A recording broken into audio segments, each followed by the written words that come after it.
Hey there, this is a really quick post on how I do trend analysis for UBEs to make sure that there's no long-term performance degradation of any UBEs. What you'll find on our standard report, which is the batch performance view report, if you go to the last tab, you'll see that this is called the long-term trend tab.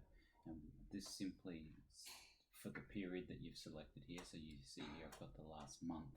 What that does is it gives you a complete summary of all the system codes which you see in this pie chart. Then you see on this chart, you see how long the jobs ran on average on a daily basis, how many jobs were run on that day, so that's the UBE count, and then the queue time in seconds on average on a daily average basis. Queue time is a great indicator for system problems. And then what we can do is further drill down to the particular UBEs in terms of what has run the most in that amount of time.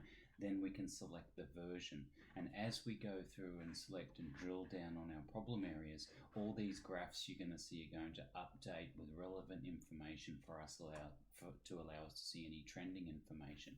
So let's go. What I want to do now is maybe look at the shop floor control system code. So I can just quickly select that quadrant because I'm interested in whether there's any degradation in my R31 jobs.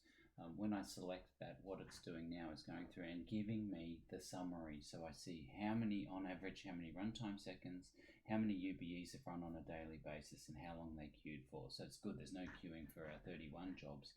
Then we get to see in the 31 system code, these are the jobs that are running the most. So let's say I'm interested in the R31410. I can quickly select that job, and now I'm in my graphs, I'm only going to see that particular job, and it runs these versions, and we can see it runs 851 of the ENT 102 and then 701 of the ENT 01. So I might choose the ENT 102 because you might suggest that that should have a more consistent number of rows processed and number of seconds. And so what we see here is that it ran once on February 23rd and it took 8 seconds, and then we see it ran 57 times on this particular day on February the 21st, and it took on average 5 seconds. So that's pretty interesting. But let's look for long-term trends. So if we go back to December 1, we hit apply, and then we'll quickly see from November 1 if there's any trending information.